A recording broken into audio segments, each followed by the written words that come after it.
Atención, iglesias y pastores. Radio Costa Rica pone a su disposición toda una plataforma audiovisual para que su mensaje llegue a miles de personas en Costa Rica y el mundo. Sumamos radio, Facebook Live, nuestras propias aplicaciones, nuestro sitio web y nuestro canal en YouTube, además de toda nuestra experiencia en el concepto de evangelismo mediático, porque nos interesa unir esfuerzos para llevar un mensaje de fe y esperanza en estos momentos tan convulsos socialmente, donde las malas noticias nos afectan cada minuto. Su mensaje, nuestra experiencia y herramientas tecnológicas se unirán para llevar noticias de fe y esperanza. Anímese, ingrese al maravilloso mundo de la comunicación audiovisual con nosotros. Para mayor información, 8377-4416. Radio Costa Rica. Mucho más que una radio.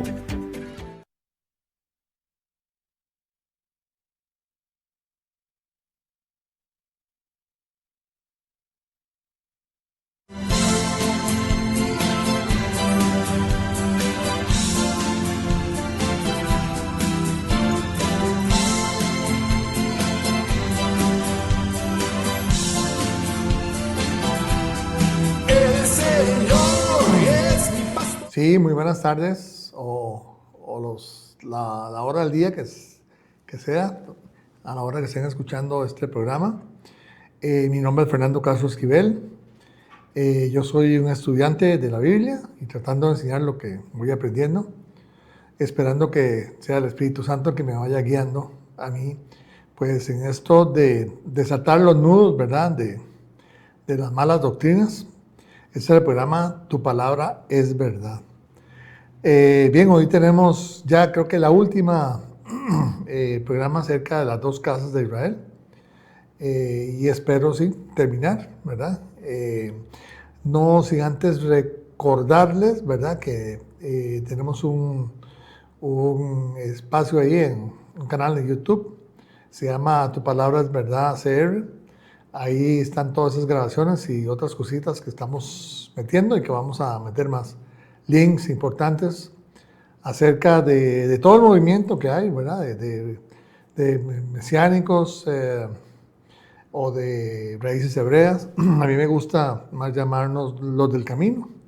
En hebreo, Haderek, ¿verdad? Que así aparece en la Biblia, en Hechos 9 y en otra, creo en Hechos 37, no me acuerdo cuál es la otra, pero así se llamaba, digamos, la iglesia primitiva, ¿verdad? La secta que dejó Yeshua cuando él resucitó. Y no se asusten por la palabra secta, ¿verdad? Recuerde que en aquel momento había muchas sectas. Una de ellas era la que seguía al rabino Yeshua, él era el rabino. Bien, voy a hacer una pequeña oración. Bien, Padre, en el nombre de Yeshua, Adonai, te pido que esta mañana, exaltándote y glorificando tu nombre, que seas tú aquí hablando, dándome de nuevo, y también tu Ruach HaKodesh, que esté sobre aquellas personas que van a escuchar este programa, que sea para tu exaltación, la exaltación de tu palabra y nuestra edificación. Gracias en el nombre de Yeshua HaMashiach. Amén. Muy bien. Bien, entonces, como les decía, hoy estamos con ya la sexta parte de las dos casas de Israel, esperando, terminan hoy. Pues la idea mía es que queden esos episodios ahí en el canal, ¿verdad? No es un tema fácil, es un tema que merece estudio y un repaso, y ustedes han visto que yo trato de repetir algunas cosas porque los conceptos tienen que ir quedando cimentados, ¿verdad? Por eso la repetición es un buen instrumento. Bien, siempre hablo del lema del programa, Deuteronomio 30, 19 al 20. Dice, hoy te he dado a elegir entre la vida y la muerte, entre bendición y maldiciones. Ahora pongo al cielo y a la tierra como testigos de la decisión que tomes. Ay, si eligieras la vida para que tú y tus descendientes puedan vivir. Puedes elegir esa opción al amar, al obedecer y al comprometerte firmemente con Jehová tu Dios. Esa es la clave para tu vida. Y si amas y obedeces a Jehová, vivirás por muchos años en la tierra que Jehová juró dar a tus antepasados Abraham, Isaac y Jacob. Vean ustedes cómo repite la palabra obediencia, ¿verdad? Que es la clave del reino. Juan 14:21, Yeshua también sigue hablando de obediencia. El que tiene mis mandamientos y los guarda, ese es el que me ama. Y el que me ama será amado por mi Padre. Y en Lucas 6:46 habla de la obediencia también. Dice, ¿por qué me llamáis Señor, Señor? Y no hacéis lo que yo digo. O sea, ¿por qué sois desobedientes? Básicamente. Bien. Bueno, las dos casas de Israel, como les decía, vamos a verlo. Quiero hacer una pequeña reflexión, ¿verdad? Para empezar. Y es que a través de esas enseñanzas he querido presentar la mejor, y yo digo la verdadera, ¿verdad?, perspectiva para estudiar la historia bíblica, ¿verdad?, para seguir el hilo conductor desde Génesis hasta Apocalipsis. O sea, es decir, la columna vertebral o pilar de las Sagradas Escrituras. ¿Cuál es ese? Es el regreso del pueblo de Dios a su lado. Regresar a la misma situación que estaba Adán y Eva allá en el Edén. Esto es precisamente el Evangelio eterno, el retorno a Dios. Ahí en Apocalipsis 14:6, vean el tercer mensaje de los ángeles. Dice, vi volar en medio del cielo a otro ángel que tenía el Evangelio eterno, para predicarlo a los moradores de la tierra, a toda nación, tribu, lengua y pueblo. Noten que dice Evangelio eterno. Evangelios son buenas noticias. Las buenas noticias no pertenecen solamente al Nuevo Testamento. No, las buenas noticias estaban ya en el Viejo Testamento, ¿verdad? Usted puede leer, creo que en Isaías 62, y obviamente siempre el Eterno ha llamado al pueblo al retorno, ¿verdad? Vamos a ver otras cositas aquí, por ejemplo, Corintios 5:18, que es para un poquito ahondar en qué es esto de regresar, ¿verdad? Y tiene que ver, obviamente, con reconciliar. ¿Y qué es reconciliar? ¿Verdad? Reconciliar es volver a estar bien, volver a estar conciliados, en concilio, en unión, en comunión. Eso es reconciliar. Y vean ustedes lo que decía Pablo en Corintios 5:18. Y todo esto proviene de Dios, quien nos reconcilió, ¿ves?, consigo mismo por Cristo y nos dio el ministerio de la reconciliación. Entonces, no solamente nos reconcilia, sino que nos utiliza como instrumento para que otros se reconcilien.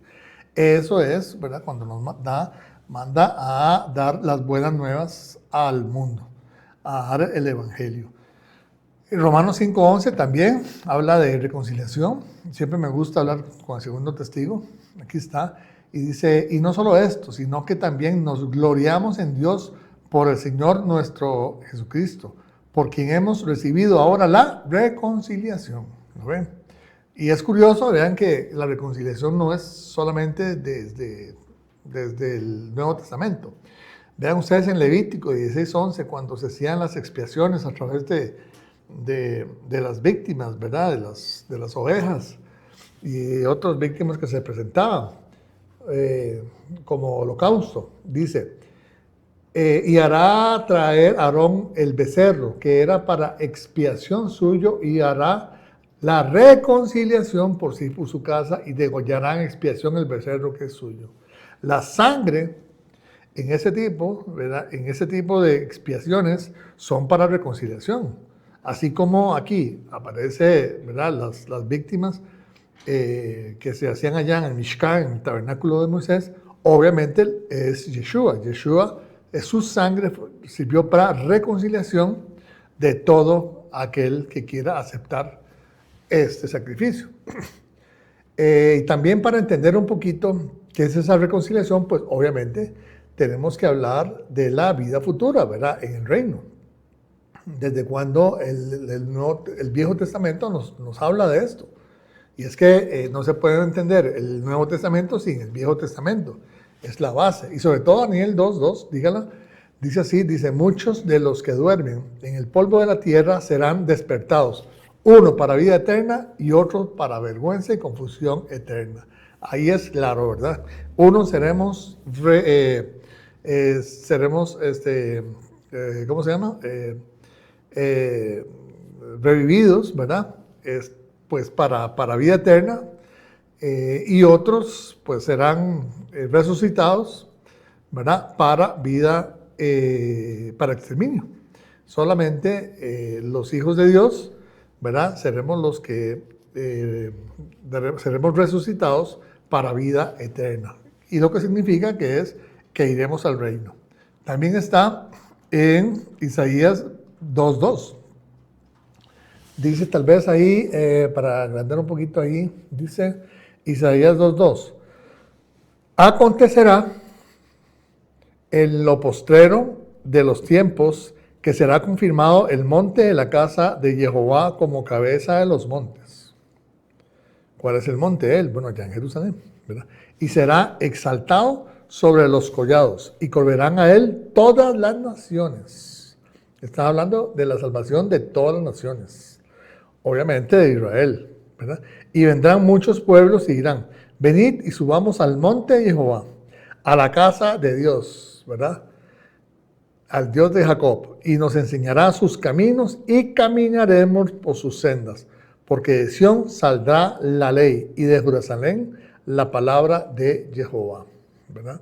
La palabra nunca va a pasar, la palabra de Dios, la ley de Dios nunca ha sido revocada, ¿verdad?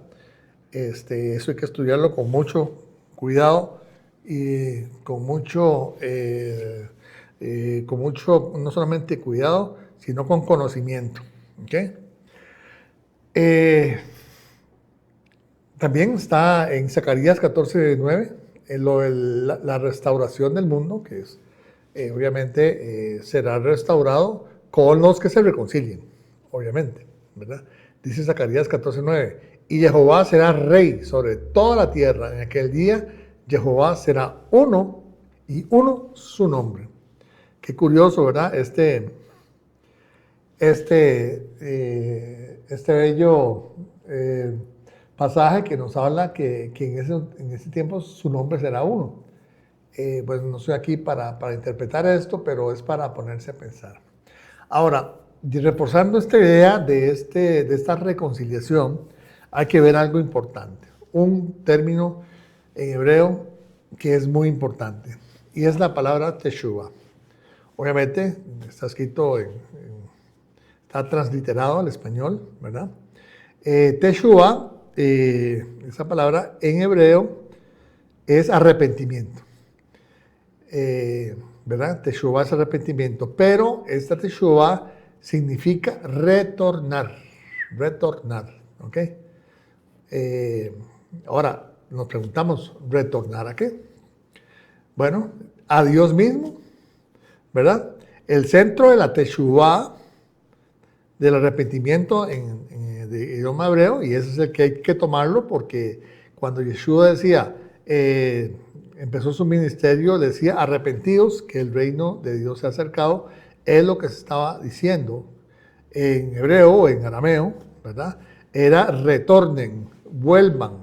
Él estaba predicándole ahí a los judíos en primer lugar, ¿verdad? Entonces, ¿a dónde retornamos? A Dios mismos. El centro de Teshuvah es volver a Adonai, de quien el ser humano se apartó por el pecado, ¿verdad? El pecado apartó al hombre de Dios. Como dice Oseas 14:1, ¿verdad? Vuélvete, oh Israel, a Jehová tu Dios. Oseas 14:1. Teshuvah, como les decía, es retornar. ¿Retornar a qué?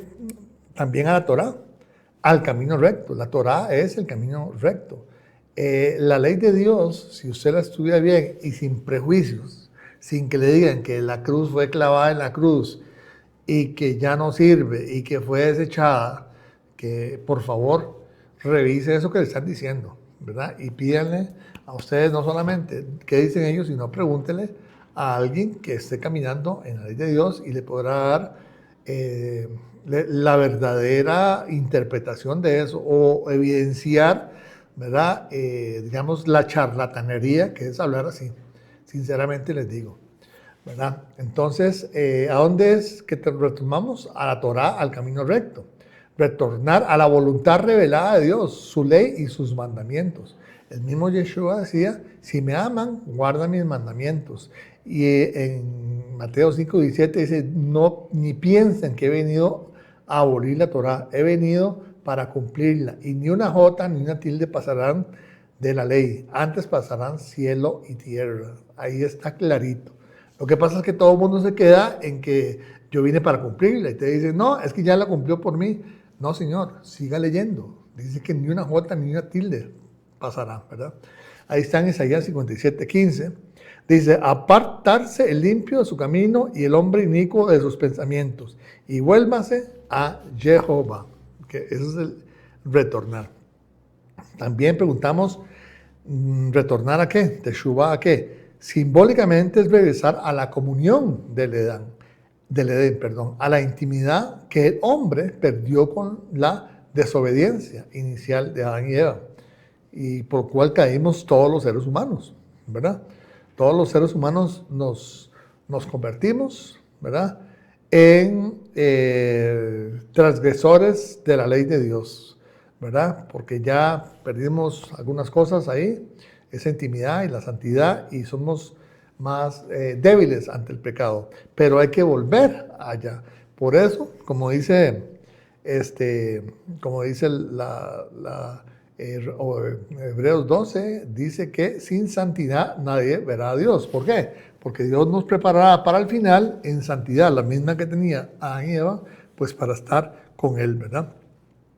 Entonces, ese es el estado al que tenemos que volver. Dice ahí, pero no solo simbólicamente, ¿verdad?, sino que en el milenio y en el reino de Adonai es el mismo estado que tenía Dios y el hombre antes del pecado, esa comunión.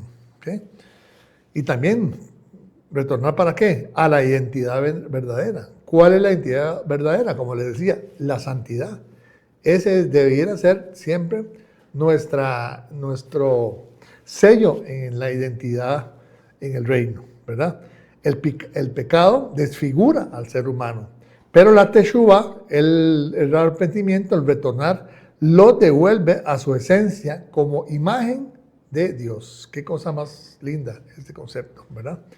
Y como les decía, en Hebreos 12:14 dice, seguid la paz con todos y la santidad, sin la cual nadie verá al Señor. Hay iglesias que ni por asomo hablan de santidad. Pero ese es el tema que debería hablarse todos los sábados, todos los domingos y todos los días entre nosotros. Bien. Hablando, ahora ya cambiando un poquito el tema, hablando de la identidad, ¿verdad? La identidad también es ser parte del pueblo de Dios, ¿verdad? A través de este proceso de reconciliación, de retorno, el Padre Celestial, por medio de su gracia, nos permite tomar la identidad, una identidad especial, ser parte del pueblo suyo. O sea, el permitirnos ser parte de su pueblo es también gracia. Pedro lo dice ahí en 1 Pedro 2:9, creo que es, ustedes que no eran pueblo, ahora se les ha permitido ser pueblo. Esto es gracia también. La gracia no es solamente perdonarnos los pecados, ¿verdad?, con la sangre del Mesías, sino también ser parte del reino de Dios, de su familia y de su pueblo. ¿Ok? Esto es. Como podemos ver, esta identidad es regalada, ¿verdad? Y vean ustedes que es muy curioso. Curioso no, es porque así tiene que ser. Dice que ahí casi al final de Apocalipsis 21:12, vean que la Nueva Jerusalén es cuadrada, ¿verdad? Y tiene obviamente 4 lados, ¿verdad? 3 puertas por cada lado. ¿verdad? Y dice, tenía un muro grande y alto con 12 puertas, y en las puertas 12 ángeles, y nombres escritos que son los de las 12 tribus de las hijas de Israel, ¿verdad? Es decir, hay una puerta para cada tribu. La pregunta es, ¿por dónde deberíamos entrar nosotros? ¿Verdad? Porque hemos adquirido, y eso es muy fuerte, yo creo que la gente no entiende, ¿verdad?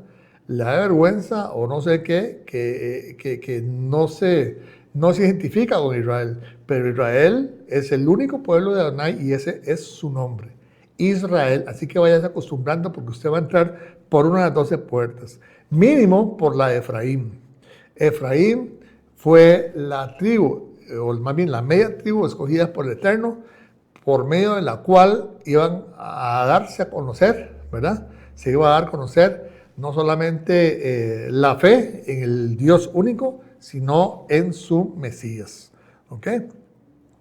Vamos a, por cierto, aquí voy a hacer un repaso de todo lo que hemos venido viendo, como una línea de tiempo, para entender desde Adán y Eva hasta tiempos actuales. Entonces, el primer capítulo, digamos así, el principio en Edén, empezamos con Adán y Eva, viven en presencia de Adonai y aún sin pecar, ¿verdad? Perdón, aún así pecan, viviendo en comunión con Dios, ahí entran en pecado, ¿verdad? Luego Adonai inmola al cordero, ¿verdad? O lo sacrifica un cordero, ¿verdad? Y los cubre con pieles, Adán y Eva, ¿verdad? Esa es una señal profética del plan de redención, obviamente, que sería por medio de sangre de sacrificios por donde se perdonarían pecados. Y así dice la Biblia, que sin derramamiento de sangre no hay expiación o perdón de pecados. ¿Ok? Ahora, por su desobediencia, Adán y Eva son expulsados del Edén. Ellos siguieron haciendo sacrificios y así lo enseñaron a Caín y Abel, ¿verdad? En capítulo 4 de Génesis vemos la diferencia entre el sacrificio de Abel y de Caín. A Dios le agradó el sacrificio de Abel porque tenía sangre. El de Caín no le agradó porque no tenía sangre, ¿verdad? Él dice que daba de lo mejor de su cosecha. Y ahí estuvo el problema y de ahí vino para atrás Caín, ¿verdad? Porque el pecado te hace caer redondo e ir bajando cada vez más bajo hasta un momento, ¿verdad? Llegar a hacer una mala crianza ante su creador y le dijo, ¿quién soy yo? O sea, ¿acaso yo tengo que estar cuidando a Abel? Cuando el Eterno le preguntó que dónde estaba. Pero bueno, así es el pecado. El pecado embrutece, definitivamente. Luego pasamos a una segunda parte, digamos, la elección del linaje santo, Kadosh, recuerden en hebreo, no sé si han escuchado esa canción, Kadosh, Kadosh, Kadosh, de Paul Wilbur, pues es santo, apartado, puro. Dice que desde Adán, pasando por Noé hasta Abraham, Dios les dio mandamientos y decretos, como se prueba con Enoc y con Abraham. Y entonces también dice, como mandamientos antes de Moisés, sí había. Por ejemplo, dice que no caminaba con Dios. No era que Dios caminaba aquí, no, era que él seguía los caminos de Dios. Ya le dimos antes arriba un poquito acerca de Isaías, que dice que dichosos los que caminan por las sendas de Dios. Bueno, es que no caminaba con Dios, caminaba por medio de sus estatutos. Y en Abraham, en Génesis 26:5, sí es más específico. Búsquelo, Génesis 26:5 dice que Abraham guardó los mandamientos, los estatutos, los decretos y las leyes de Dios. 500 años antes de Moisés. ¿Por qué? Porque leyes siempre han existido, ¿verdad? Solo que no estaban por escrita. Si no me cree, pues agárrese con Génesis, no se agarre conmigo, pero ahí está escrito en Génesis 26:5. Luego, Abraham recibe las promesas. ¿Cuál es la promesa básica, verdad? No solamente que sería bendición para todas las familias de la tierra. Y ahí se inicia el pueblo de Dios que se llama Israel. ¿Okay? Entonces, todo lo que vamos a ver ahora en la línea de tiempo tiene que ver con el cumplimiento por parte de Dios para Abraham de esa promesa de que sería bendición para todas las familias de la tierra. En un tercer capítulo, ¿verdad? que Israel en Egipto y en el desierto, el pueblo de Israel está en Egipto cautivo, y viene la liberación por mano poderosa de Adonai a través de Moisés, ¿ok?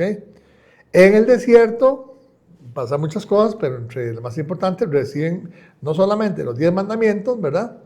Sino también todo la Torá, ¿verdad? Y sobre todo la identidad de pueblo santo, escogido y único. Eso está, creo que es en Éxodo 13 o 14 o 15 por ahí, donde Dios dice que ustedes serán mi pueblo santo, igualmente que en Pedro 2, pueblo santo escogido. Y también les dijo que todos serían sacerdotes. Lo que pasa es que luego, con el incidente del becerro de oro, solamente quedaron los levitas, pero en el principio eran todos los israelitas, ¿verdad? Eso pasó en el desierto, ya había una ley escrita, ¿ok?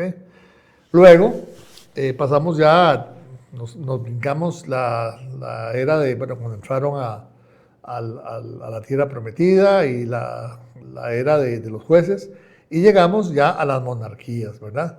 Cuando, recuerde que el pueblo le dijo a Samuel, que fue el último juez sobre todo Israel, que querían un rey, y vino, ¿verdad? Nombraron a Saúl como primer rey, ¿verdad? Y luego vino David. David, ahí empezó el linaje de la casa de David como reyes. David fue fiel a Adonai, ¿verdad? Y tenemos la antítesis, que es Salomón, que fue desobediente. Cayó en la idolatría más baja para el Eterno, ¿verdad? Recuerde que la idolatría para el Eterno es infidelidad. Y ese concepto es importante, ¿verdad? Él mismo la compara, porque él compara a Israel con su novia. Y le compara a Israel con su esposa. Entonces, el hecho de que el pueblo comience a adorar a otros dioses, obviamente se equipara con ser adúltero, ¿verdad? Con adulterio. ¿Okay? A partir de Salomón, si estoy recordando dos sesiones atrás, ¿verdad? En manos de su hijo Roboam se rompe el reino. El reino del norte, llamada Efraín, o luego se llama Casa de Israel, se divide, decide desobedecer al rey y crear un reino aparte, la Casa de Israel o la Casa de Efraín, luego se llegaría a conocer como las 10 tribus perdidas, ¿ok? De Israel. Bien, ya vamos a esta parte. Digamos ya a la última, ¿verdad? No es la última todavía. Dice que es importante ver los destinos de cada uno, ¿verdad? Por ejemplo, la casa de Judá fue más fiel, fueron los custodios de Jerusalén y el templo, obviamente, y de la Torá. ¿Por qué? Porque la casa de Efraín se aparta, se crea una nueva religión, se aparta de la Torá, de la ley de Dios, y caen en idolatría, en tremendas idolatrías. Desde el mismo primer rey, Jeroboam, comenzó a suceder eso.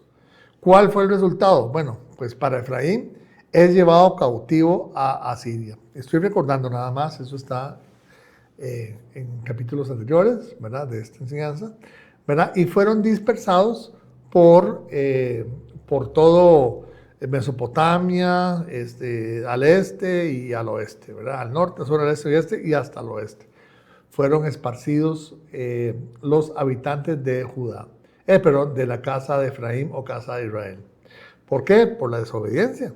Pero eso fue clave, hermanos, para una salvación nuestra, a los que siendo gentiles hemos llegado al conocimiento del Dios único y de su Mesías Yeshua.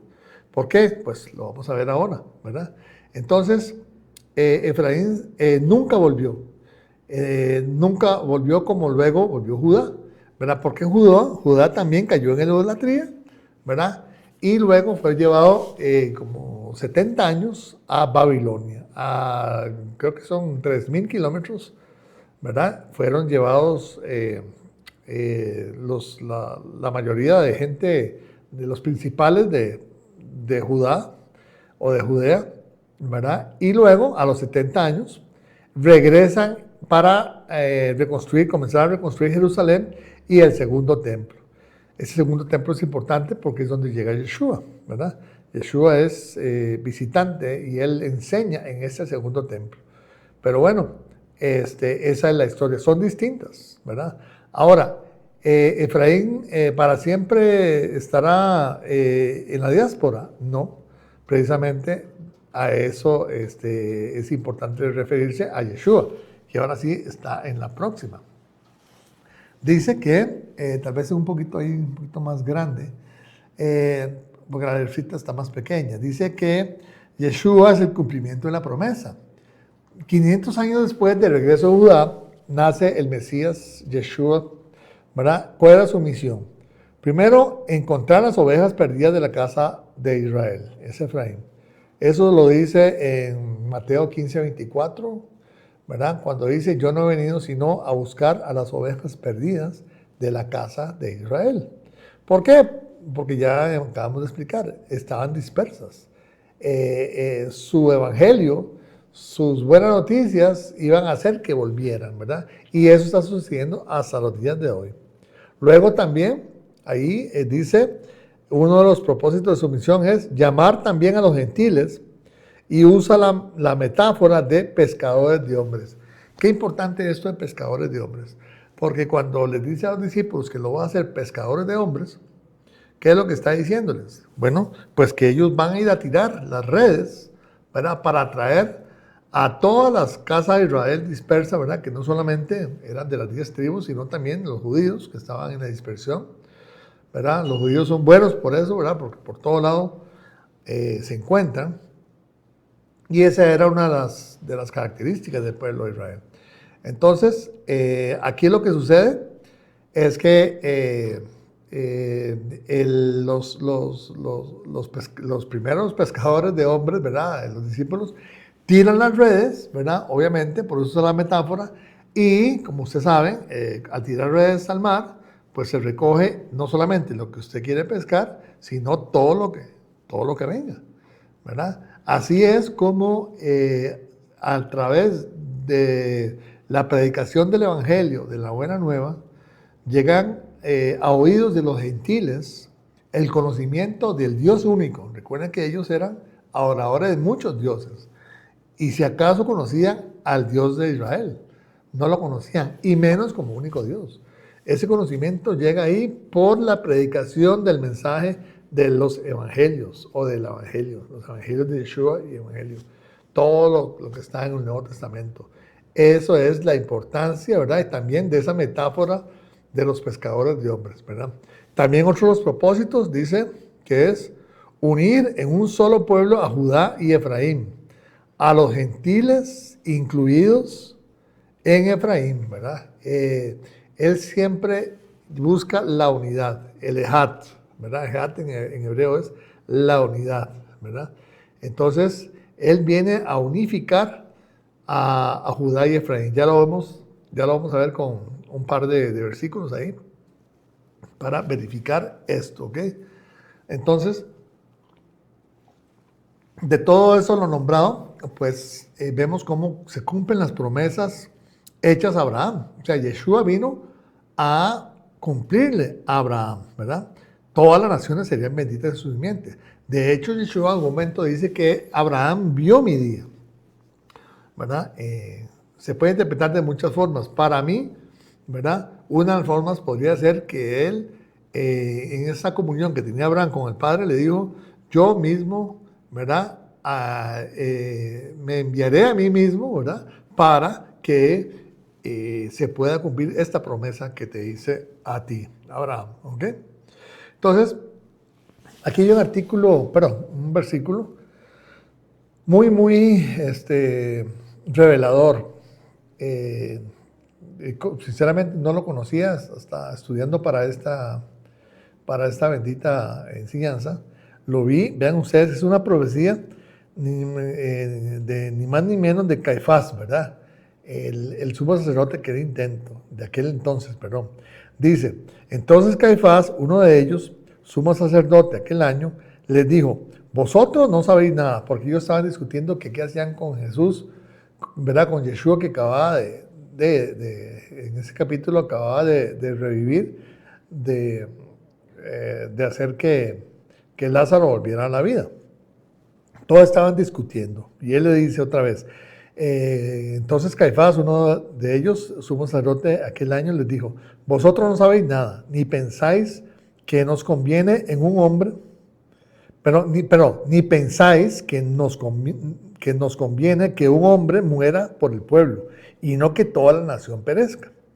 Esto no lo dijo por sí mismo, ¿verdad? Sino que como era sumo sacerdote aquel año, profetizó, vean aquí, profetizó que Yeshua habría de morir por la nación, y no solamente por la nación, sino también para congregar en uno a los hijos de Dios que estaban dispersos. ¿Ves? Ahí estaba todo. Y ahí estamos también los gentiles, porque los gentiles estábamos junto con la casa de Efraín dispersos por todo el mundo conocido de ese entonces.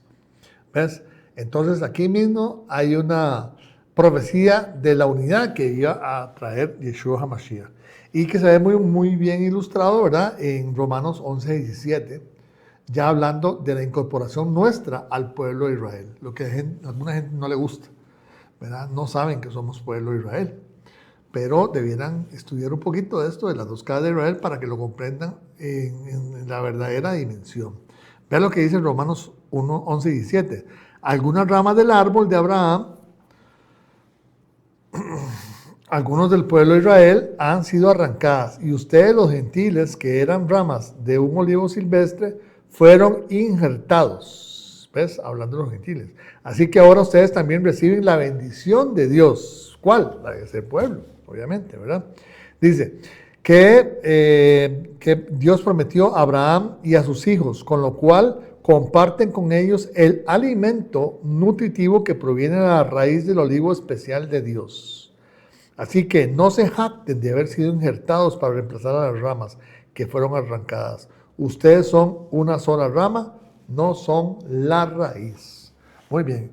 Y bueno, ahí vemos una graficación, ¿verdad? Hacer un cuadro de este versículo. Vemos ahí al árbol de Israel, ¿verdad? Que existía en el remanente de Israel, y ahí a la derecha vemos a los creyentes en Yeshua que son injertados, ¿verdad? El tronco son los patriarcas, Abraham, Isaac y Jacob, ¿verdad? Y obviamente la raíz es Yeshua HaMashiach. Esa es la que habla también, creo que también está en Apocalipsis, que dice que él es la raíz, Yeshua es la raíz. Y a un lado está el judaísmo que no ha creído aún, ¿verdad? En Yeshua. Pero dice que ellos serán injertados otra vez en el olivo bueno, ¿verdad? No se jacten, porque él mismo dice que cuando venga la plenitud de los gentiles, serán reinjertados. Bien, ustedes pueden ver que ese árbol representa bastante bien lo que es en Romanos 11. Y aquí tenemos también dos gráficos, que ya también los habíamos visto, que es en la mano derecha, a la mano izquierda, es la mano supuestamente del profeta Ezequiel, que Dios le dio la orden de hacer dos pedazos de dos palos, ¿verdad? Uno que decía casa de Israel y otro casa de Judá, y que los uniría y serían uno solo, ¿verdad? Esa es una imagen, que representa a Ezequiel 37:15. Y la otra, que es Romanos, la que acabamos de leer, las dos son, yo diría, son complementarias, no significan lo mismo, pero las dos van hacia la unidad del pueblo de Dios. Uno primero y el otro viene en una segunda fase, ¿verdad? Que es cuando viene Yeshua y nos injerta dentro del pueblo de Israel. Bien, y pues para ver un poquito de Efraín, ¿verdad? Todo eso que acabamos de ver, toda esa metáfora de usar pescadores para atraer no solo a las ovejas perdidas, ¿verdad?, de la casa de Israel, a los dispersos, sino también a los gentiles al tirar la red y traerlos, pues proviene o se da inicio aquí en el momento, o en el versículo representado por ese cuadro, que es Génesis 48, 19. Dice así, dice, lo sé, hijo mío, lo sé. Le decía Jacob Israel a su hijo José.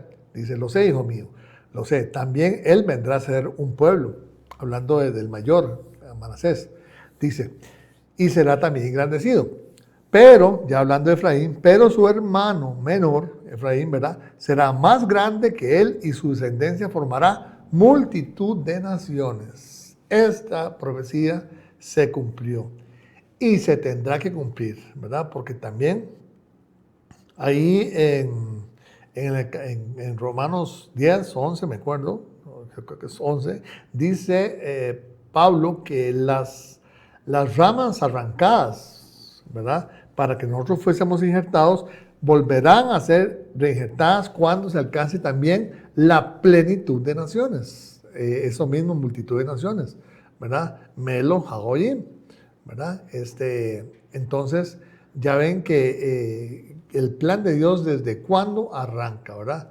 Es un plan perfecto, que se ejecutó a la perfección, valga la redundancia. Y ya como último, quiero hablar del hijo pródigo. ¿Por qué? Porque el hijo pródigo es una parábola que usa Yeshua, que tiene dos cumplimientos, o digamos, veámoslo así, dos entendimientos, al menos, ¿verdad? Tiene dos, puede tener otros más. Pero el primero, yo supongo que ustedes conocen, el hijo pródigo, porque es muy famosa. El primero tiene que ver con cada uno de nosotros, ¿verdad?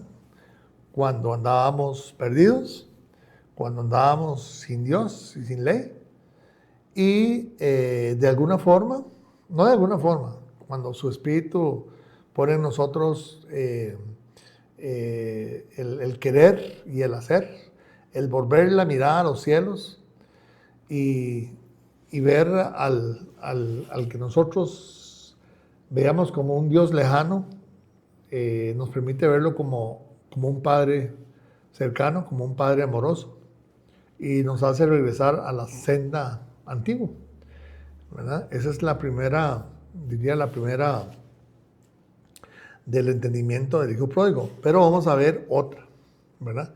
Otra que tiene que ver con esto que yo les digo. O sea, otra que tiene que ver con esto que tantas veces he presentado, que es Judá e Israel.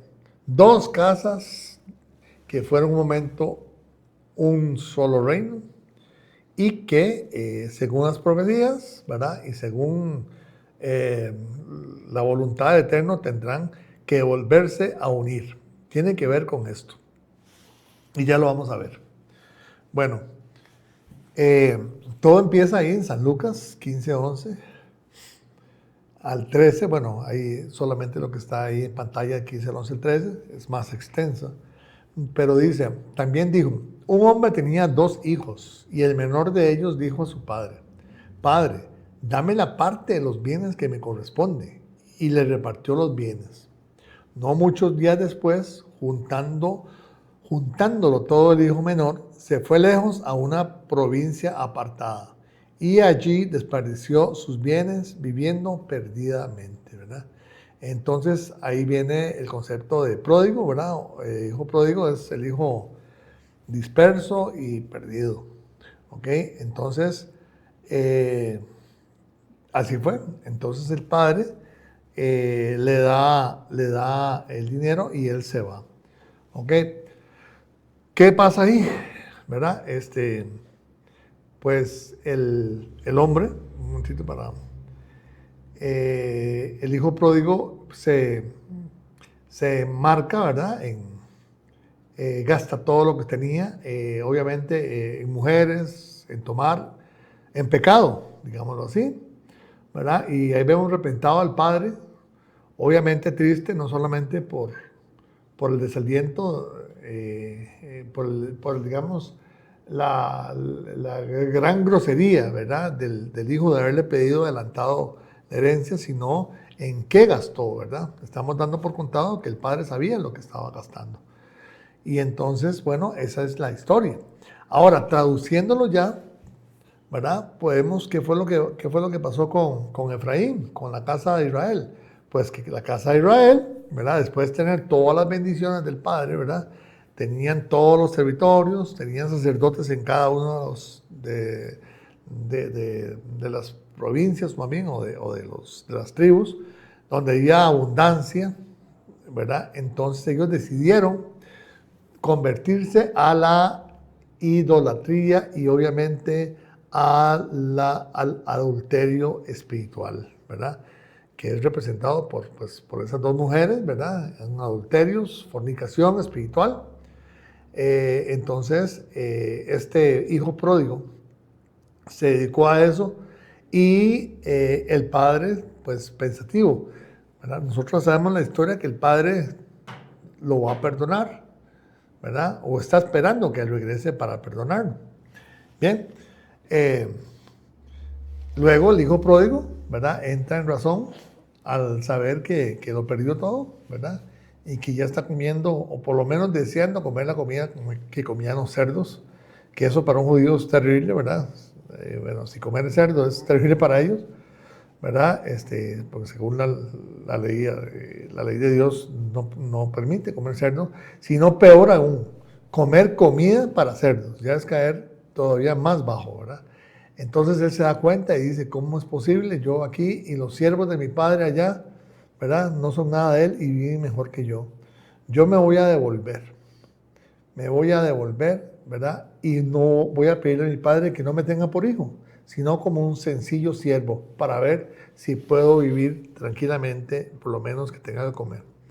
Ahora, lo que pasa después, y quiero decir que esto que vamos a leer demuestra, ¿verdad?, que lo que hablaba Yeshua, estando aquí en la tierra, era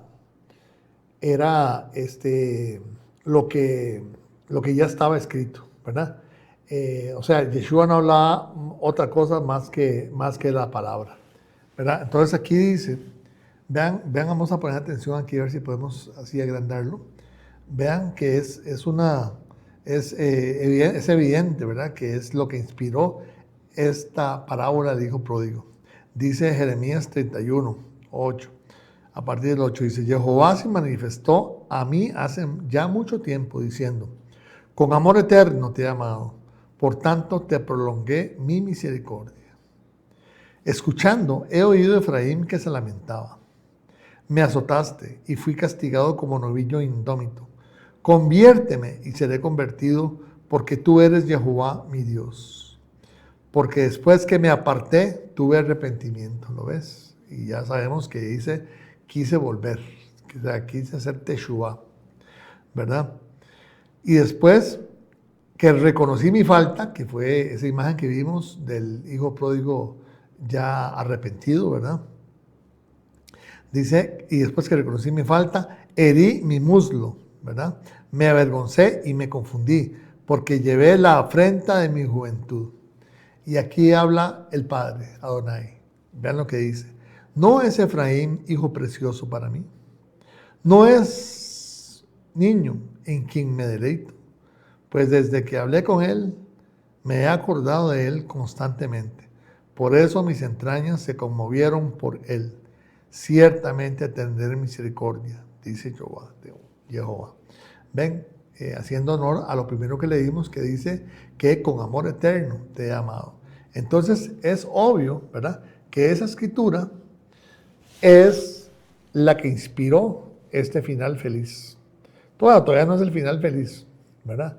Porque ahí la historia relata que el hijo pródigo regresa, el padre lo recibe con todo amor, lo viste, le da su anillo y hace una gran fiesta, ¿verdad? Matando lo que dicen el becerro gordo para hacer la fiesta de recibimiento.